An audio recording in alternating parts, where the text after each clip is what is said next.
Welcome everyone. Today on the docket it says we have the state of New Jersey versus Damian Torres. Damian has been charged with aggravated assault and reckless manslaughter.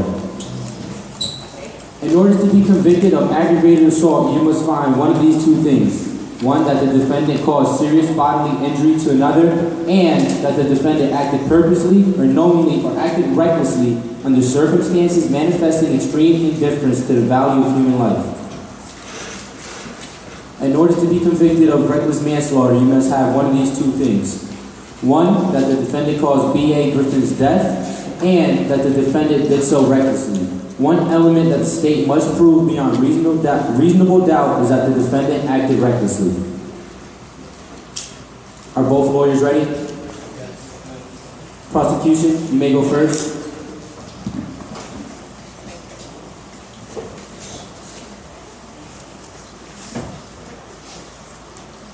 Good morning, ladies and gentlemen of the court, Your Honorable Judge Samuel Sanchez, and good morning to the defense team as well. It is my utmost pleasure to stand before you all today alongside of my prosecution team to not only bring justice to the people in the state of New Jersey, but to bring closure to the families and friends, the loved ones of the beloved deceased B.A. Griffin. Those same loved ones who have been taking the opportunity to witness Griffin walk down at graduation and be awarded his diploma. Those same loved ones who have been taking the opportunity to witness Griffin pursue his full scholarship to Rutgers University and play on their football team.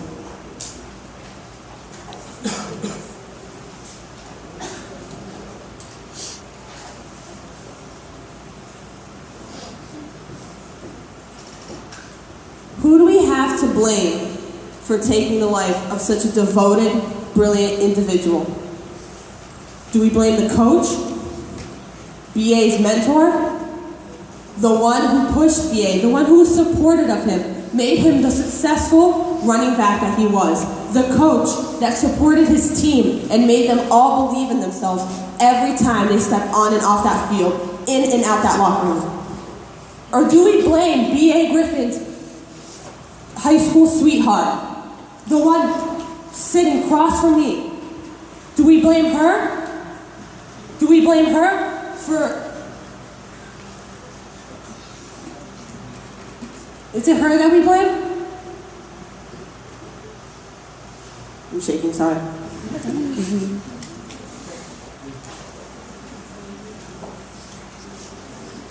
Sitting across from me, knowing that at this point it has sunk in that she will no longer be able to attend college with her boyfriend. She will no longer be able to pursue a successful life with him, no longer be able to one day make a family with him, because that's all been taken away from her. Well, ladies and gentlemen, these are the inconsistent people, these are the people that the defense team will be inconsistently pointing fingers at in order to blame for the death of B.A. Griffin. The defense team here today have painted a picture that they will try to manipulate us with, saying that Damian is an individual who has sportsmanship qualities, that Damian is a beloved son who loves and cares for his widowed father, that Damian is a respectful teammate to his team. But let me ask you, does someone who holds sportsmanship qualities send a text message to his teammate regarding about his other teammate, saying that he hates him, that he's annoying, that sometimes that he just wants to kill him? Does that same beloved son who loves and cares for his father go behind his back, possibly take money from him to buy steroids? Does that same individual search on Google how to knock out someone before he asks his teammate, the same one he trash talked before, to practice drills after practice and take away his life? Because this, ladies and gentlemen, is what the defense will use. This is what they will try to show you and manipulate you with, that Damian is a good person. Because to me, that doesn't sound like a good person.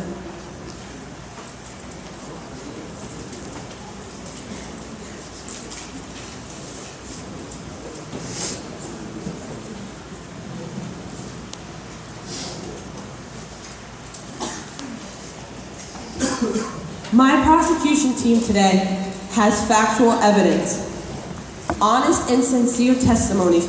We have a witness who is willing to go up on stand and give up his Fifth Amendment to bring justice to this court today. All because of someone who wanted to take away the life of a devoted, brilliant individual because he wanted his position for the football team.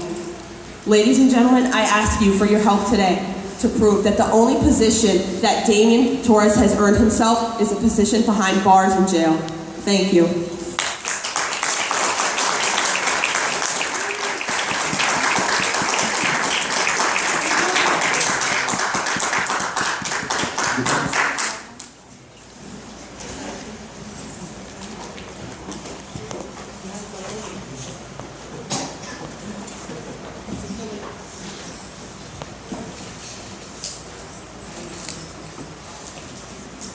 Good morning, ladies and gentlemen of the jury, prosecution, Honorable Judge Sanchez. We are gathered here today to the unfortunate incident, the untimely death of B.A. Griffin. His passing has torn apart not only the student body, but his teammates and my defendant, Damian Torres. Damian is a good student. Like any high school student, Damian has strived and struggled to maintain high A's, B's. Damian is a good friend. As we will establish here today, Damian is not only kind, loving, and caring, Damian always lends a hand to whoever may be in need. Damian is a good son. After his mother's passing, he had to share the weight of this loss with his father. And he has conquered all his hardships, and this has shaped him into a stronger, honorable, admirable young man with a heart made of gold. Now, don't get me wrong. Damian is just human, and like all humans, Damian makes mistakes. He is not perfect. In more recent months, Damian has gotten himself involved with drugs, steroids, stuck in the illusion that this would help not only himself, but his team get better and advance further. However, this illusion didn't last long. Damian realized his mistake and left behind the drugs. He went and bettered himself, made a more intense training for himself, and like this, he knows he will advance along with his team. And of course, he has gotten stuck in your typical high school drama and gotten into petty arguments with his teammates, and admittedly, Damian doesn't always say the right things in the heat of the moment. The prosecution is here today, however, to try and convince you that these faults is what has led Damian to do something as horrific as murder. The murder of not only a friend, but a teammate. Now, let me ask you this. Is a team anything different than a family? And don't you argue with your family, your parents, your siblings, your sons and daughters? However, like a family, you have to work as a unit to overcome your differences and to work together toward a same goal. In football, in any team, this goal is renewed at the beginning of every game. It's to win. While Damian and B.A. didn't always get along, they trusted each other as teammates, as friends. They supported each other in their wins and in their losses. When they needed to practice, they sought each other out as friends and as teammates. They had each other's backs. Unfortunately, B.A. Griffin didn't always have the right concept of a team backing up his actions. Often driven by jealousy toward his teammates, typically toward Damian, B.A. took a path I'm sure he would regret if he was still with us. He got involved in his own dramas.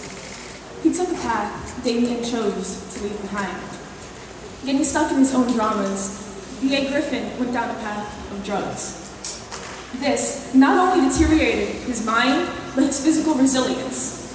And while his temper grew shorter, his words grew sharper, and his tolerance non-existent. Now imagine this. Practice is over. Your teammates are going home as the sun is setting. They're getting ready after a long day. Damian and B.A. Griffin are exhausted, as they are after every practice.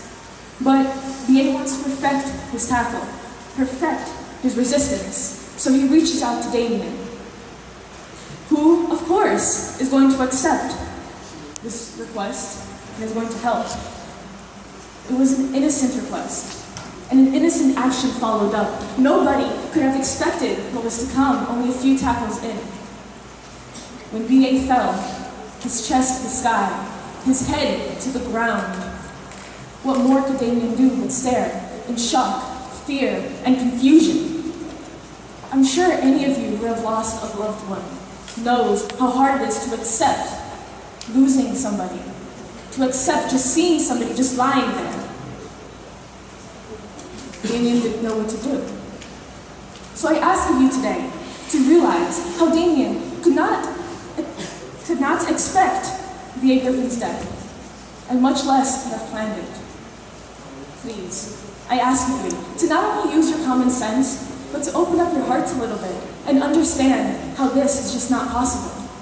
Despite the prosecution's lies, despite their manipulation, and despite the words they're going to tell you, Damien did not purposely attack B.A. Griffin. They were friends. They were teammates. Thank you.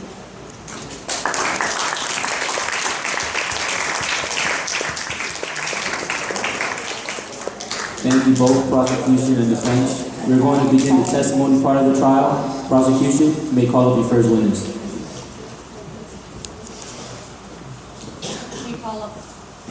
We call up Evian Vega to the stand.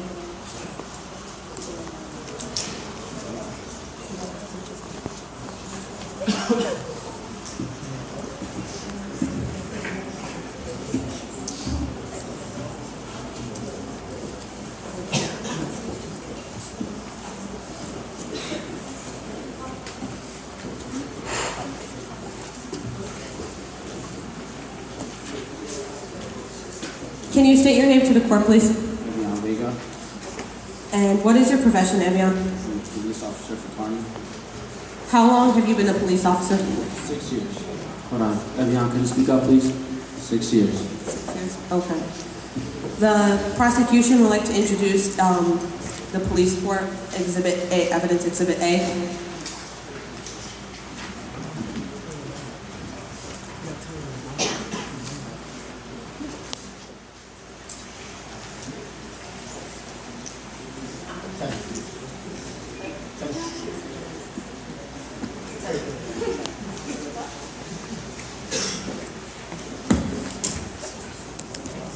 That call that there was an accident on the football field, and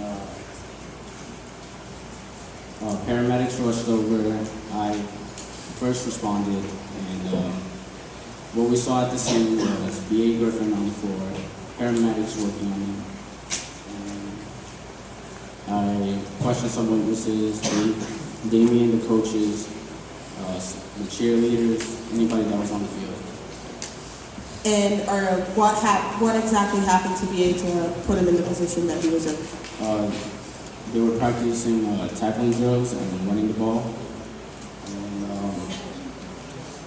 it was just head contact and he passed out.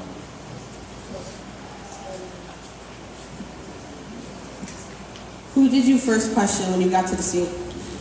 Damien and the coaches. Why did you question Damien first? He was the one that caused the incident. And when you interviewed him, what did he say happened? He told me that BA wanted to practice drills to improve his tackling because he's a linebacker. And then they continued to do the drill, and he told me that BA put his head down, which caused the incident. And Damien didn't realize until he finished what he was doing, running the ball, and then he checked on him, and then he called after the coaches. And when you interviewed Coach Jordan Miranda, what did he say? He was in the coach's office. He didn't know about it until afterwards. So, hypothetically speaking, since you've been in the law enforcement for 6 years and you're familiar with approaching crime scenes, Have there been scenes where the suspect have escaped the scene? No. There hasn't been? Some, So, is it common for the suspect to still remain at the scene to try to hold their innocence and leave suspicion? Not No. leave any suspicion, I'm sorry. not really. Very few. Which they But it's still it still has happened. yes. It's still something you experienced with. Now, can you tell me why you arrested Damien Torres? Mainly because he was the one that caused the injury and that Your witness.